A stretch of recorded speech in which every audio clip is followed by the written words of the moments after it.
In this day and age, it's easy to forget about the origins of most things in this world. If you've ever been slightly curious about the origins of where sound effects in movies come from, you've definitely found out about Foley art and field recordings. Field recordings are recordings of non-human subjects out in the world, and Foley art is the act of using microphones and any means necessary to replicate sounds of the organic world around us. In 2024, we have the ability to do this in our pockets, and I'm going to teach you how to apply it to modern music.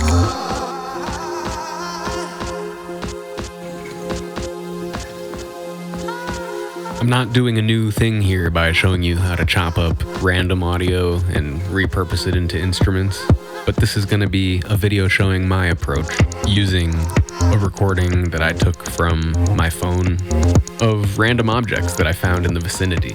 With the sounds I was able to gather, I decided it was going to be best if I go for a melodic house or minimal techno kind of vibe, organic house, whatever you want to call it. It's a bunch of subgenres that have the same chill, laid back, but four on the floor, kick-driven experience.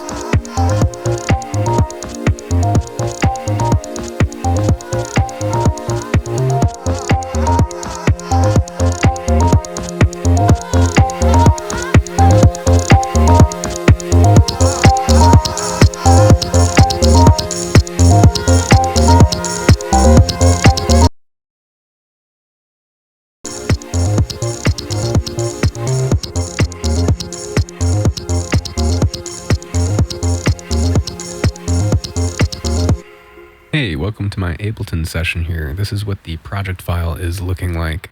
I'm gonna break down that track that you heard in the intro. That's something that I made out of, well, at least the drums are made out of field recordings that were just recorded in my apartment randomly. I'm gonna be taking these sounds and turning them into drums for a melodic house or an organic house style track.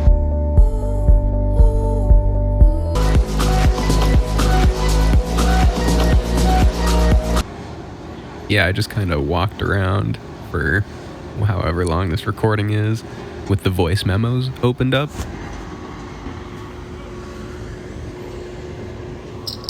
Found some bottle caps that I needed to throw out. Palo Santo. Started hitting it on the table. Hopefully that's not bad. Then we have a little construction going on outside too. Those sounds are pretty gnarly, but I'm going to show you exactly how I turned those into a drum loop, kind of like this. Alone, it sounds a little wonky, but I was more so going for the groove, and it was definitely established. I want to break down this track in the way that I added layers. And I started with the kick drum, obviously, and I'm going to strip it down and show you like what sound I actually used in that field recording. This was all from loading up that sample into Instrument Rack and then just hand selecting the time markers. As you saw, I had to pitch down the original audio by transposing it down 19 semitones. That got it to be more of a deep sound. I EQ'd it a little bit. I turned the signal mono so it just sits in the mix clean. I put the drum bus on. And I also added a little overdrive so it cuts through the mix. The next thing I did is a technique I've been using a lot recently, which is the act of freezing temporarily and then holding Option and dragging the audio into a new audio channel. Pretend that's it. And then you've dragged and dropped audio with all the effects in it, and then you still can unfreeze the original thing that you were messing with, and you still have all the effects. Just to save it for later, I always just turn off the channel. Anyhow, now I have raw audio of the kick drum. I've grouped it, and I'm sending the audio of the group to Drums Boombox. It is a return effect, which is awesome for the drums. I added more effects to the group. Just to get a cleaner sound, I put it on the group. So I have a compressor running, making the punchiness of the kick more enhanced, and then I have a limiter making all the notes hit the same, so there's no inconsistencies. Lastly, I have an envelope follower doing this filter thing. I don't really know if it's doing too much. This Corpus preset is insane. It's a good way to add low end to a kick drum that's too thin. Alright, moving right along. This is what the drums without the kick sound like. And all that audio is from the field recording that I played in the beginning. This is where those bottle caps came in handy. I isolated the sound of one of those hits, and it sounds good enough to be like a hi-hat, or a shaker more so. It has a simple rhythm. And then on another channel, I do this. It's actually the same exact bottle caps, just at like a different section, one of the other hits. And I do a secondary rhythm. Super basic. This next one, I wanted to make a open hi-hat or a cymbal sound out of whatever I could. So I chose a little section that sounded closest to a cymbal, and then I added reverb, EQ'd it a bit, and then a gate to choke the reverb out. Lastly, I needed a hi-hat, like a closed hi-hat sound, so I made a really small timestamp. Can't believe I didn't label these, but we're going to label them now so you can see where we're at. The next sound I need is an open clap kind of sound, or like a rim shot. So I used something like that. Ooh, kind of sounds like 60 minutes. Without the effects, it sounds like this. Pretty rank, honestly. So it took a gate to tighten up the sound. And a little EQing. A little bit of turning it mono with the utility effect. And then some saturation to beef it up. A little bit of redux to add an enhanced digital kind of like sampler sound to it. Drum bus. Utility to control the volume. And then reverb. That was honestly a crazy effects rack. It seems like it's a long effects rack, but since these are field recordings, it takes a little bit of work to get them to sound good. But with a little bit of OTT and drum rack, it sounds like this. It brought it to life. That was a sidechain compressor, by the way, in the middle. It's just doing gentle sidechain compression. It was time to start building the rest of the track out. I moved away from the drums and started building up atmospheric layers. What you're hearing is a bulldozer sound, enhanced by a delay, or an echo effect, which is a type of delay, and then erosion, which adds noise. In this case, it's kind of a hissy sound. This is where things left the field recording realm and started to use stock Ableton instruments. I chose a piano sound. I then turned the cutoff all the way down so it has a muffled tone to it, and then added a delay so it bounces around in your ears. And then I filtered it even more with an EQ. Here I'm just going to show you the original sound, and then back down to where I wanted it so it sits down in the mix.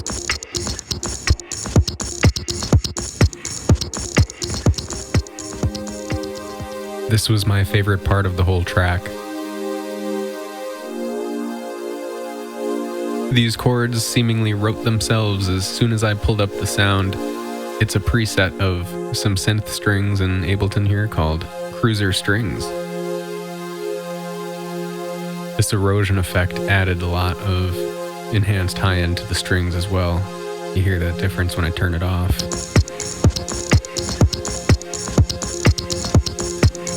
To continue on the layering process, I wanted to add something that sounded arpeggiated or sequenced. It almost sounds granular because I have it arpeggiating so quickly at 1/48th note. That was the original sound. Kind of sounds like a 2009 club banger. If I put it down in the mix, it actually works well. But that wasn't my original plan with it. This is what the notes sounded like that I played.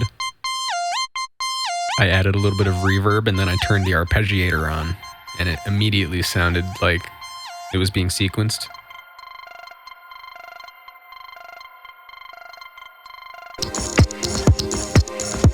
I have it real low in the mix. A simple effects rack with just reverb, saturation, and utility managing the gain.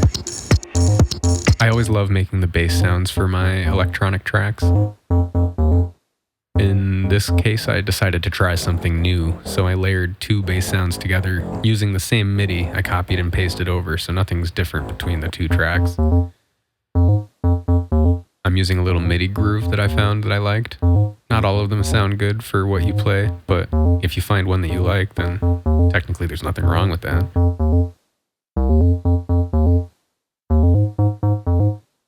I did a 16-bar progression, just like the chords.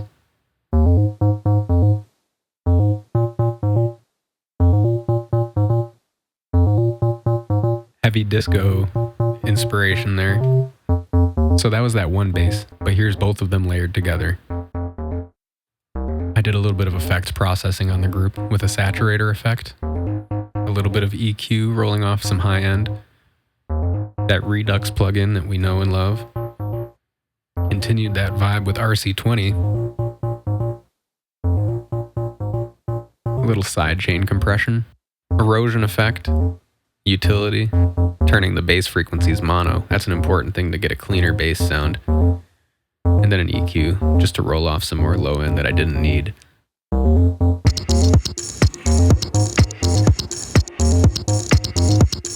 The next layer was a synth that I only wanted to be part of the track only at some moments. It was a chimey stock sound that I found, and it's really cool. EQ'd it a little bit, saturated it, enhanced it with this overdrive preset, and then did a room sound reverb. It actually sounds really subtle.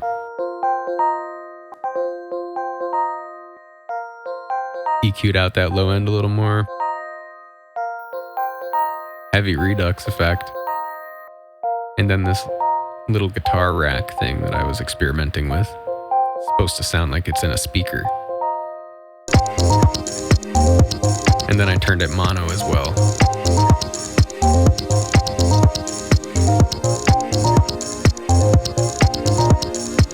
This is where I start to get a little more vulnerable. This next layer is me on the mic. Couldn't find anything good on YouTube, so I had to make my own house sample out of my voice.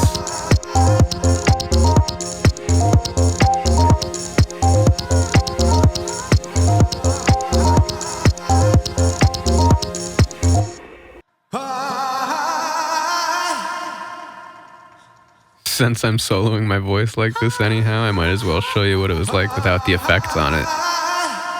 I definitely put reverb on it before I started recording though.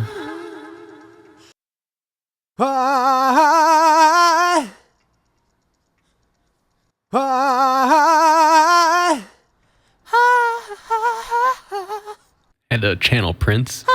No, it's actually like that Bill Hader thing in Documentary Now.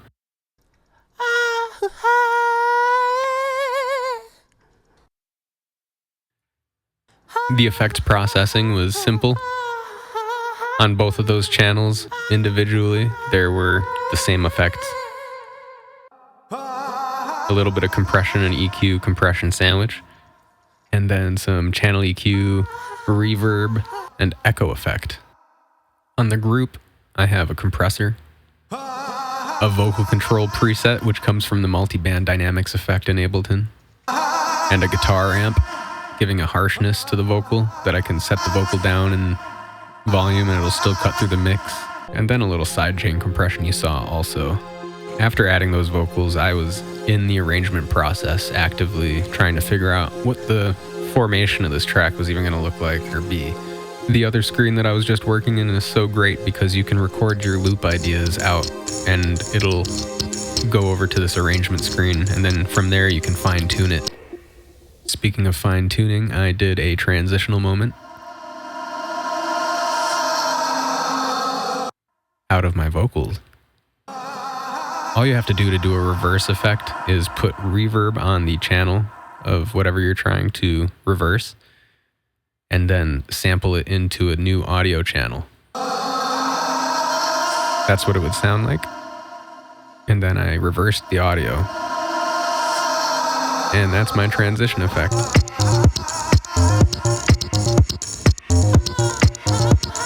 This was the last instrument that I added after the arrangement process. This reese bass added an emotional touch by just adding it in at the end of the track. I suppose it could have been a bridge section, but I wanted to end my track out like this, something a little different.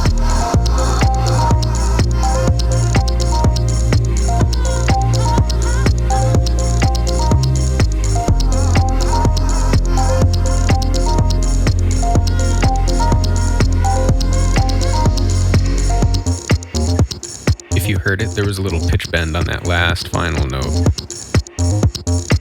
I did it on the keyboard. There are no major automations in this track, except for a little bit of reverb washout on the drums at one section at the end here.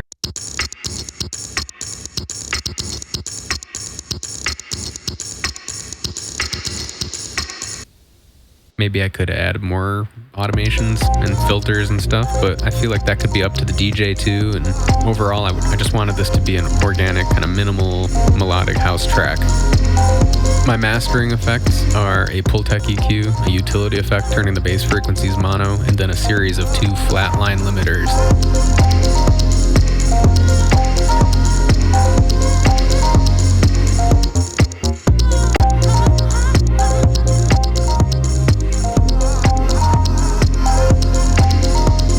It was fun to challenge myself and make the drums out of the Foley, or the field recording I should say. In the future, I could challenge myself and make the full track out of a field recording. That would be even bigger of a challenge. If you think I should do that, feel free to leave a comment, like this video, and subscribe if you haven't already.